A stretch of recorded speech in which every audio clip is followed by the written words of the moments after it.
morning. Happy Wednesday. I'm Amelia Lee here with you on this April 23rd. It's 6 o'clock this morning, and as meteorologist Megan Dusmall has been saying all morning long, we have some rain on the way as well on this midway through our working week. We sure do. Now, the good news is not everyone in the region is going to be seeing that rain chance. That's mainly going to be staying south of the Hal Rogers. We do have higher chances of rain as we're going through the next couple of days, though, that we have to keep our eyes out for. This morning, what we're really keeping note of is the fog, though. As we take a look at that current visibility, we have dense fog, especially for our Tennessee counties.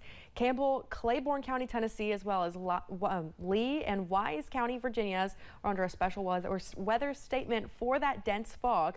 So be careful out there, drive slow, make sure you are leaving extra space between you and the drivers around you as you're heading out. Here's a look at satellite and radar as we're continuing to watch those clouds kind of roll in and out of the region. And as Amelia mentioned, we do have those rain chances that will be popping up in the next couple of hours. Here's a look at those temperatures, though. Overall, a little bit of a chilly start to the day in the 40s and 50s, but we will be getting up to the upper 70s and low 80s. Amelia. The three men charged in connection to the murder of Amber Spradlin appeared in court yesterday as the judge discussed the upcoming change of venue and a potential date for the trial. WYMT's Buddy Forbes was in the courtroom and has the latest. A potential trial date is now on the table for the men charged in the murder of Amber Spradlin. M.K. McKinney, Michael McKinney, and Josh Mullins appeared in court Tuesday, following up on M.K.'s request for a speedy trial. Dysfunction and the delay in the lab is their responsibility.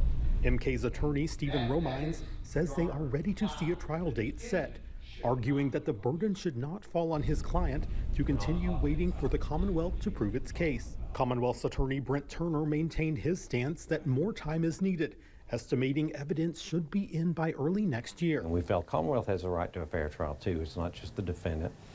And that's what we proposed. He's come up a little sooner than that.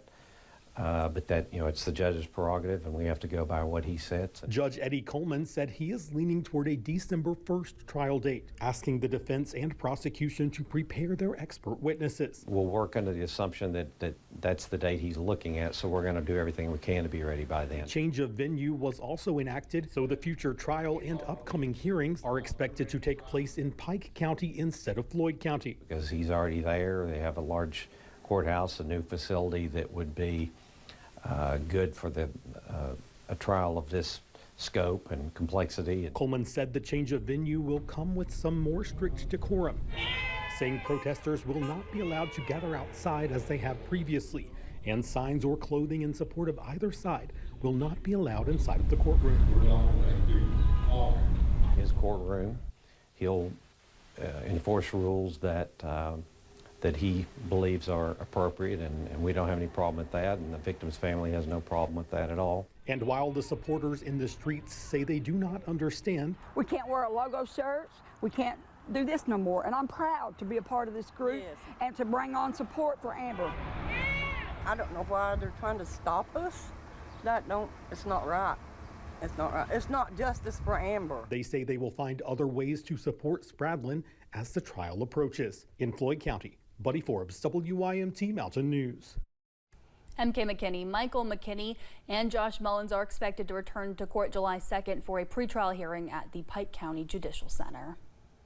A firefighter was hurt battling a house fire yesterday afternoon in Harlan on South Main Street. Officials say a firefighter was taken to the hospital but has since been released with a sprained shoulder. No other injuries were reported. The cause of the fire has not yet been released. Yesterday, Kentucky 6th District Congressman Andy Barr officially announced his run for Mitch McConnell's U.S. Senate seat. Barr was joined by friends, family, and colleagues when he made the announcement. Barr says he plans on fighting for Kentucky's economy while also working to help carry out President Trump's agenda. He says he believes his experience as a U.S. Congressman will help him as a U.S. Senator. In the Senate, I'll fight every day to stop spending money on programs we don't need with money we don't have. On social media, Representative Barr also shared support from members of Congress, including Representatives Steve Scalise and Elise Stefanik. In a statement from the Kentucky Democratic Party Chair, Coleman Elridge, said Representative Barr, quote, managed to launch his U.S. Senate campaign with a 2-minute video that grovels for Trump's endorsement and ignores the very real problems Kentuckians face every day.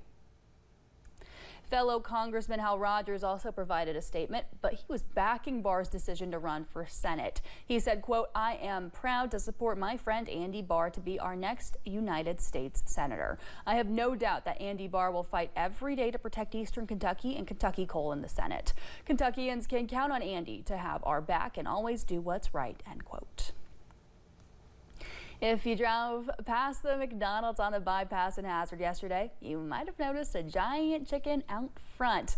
That's Big Cluck right there on our screen right now, the mascot helping launch McDonald's brand new chicken strips. The Hazard and Whitesburg locations are offering them early before the nationwide release on April 29th.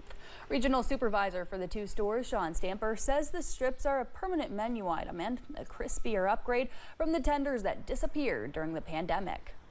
Cluck will be around outside, clucking their way around until we get in the fryer, and then just meeting and greeting customers out here. We just want to make it something fun, exciting. The strips come with a new chili smoky sauce, and Stamper says they are available every day after 10:30, including on the late night menu.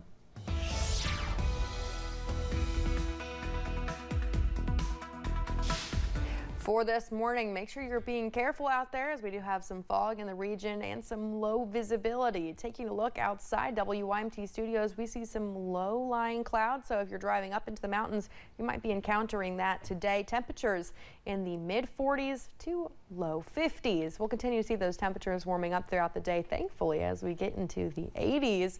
Once again, it's going to be a warm one, seeing upper 70s as you travel more towards the portions where we will see those rain chances today.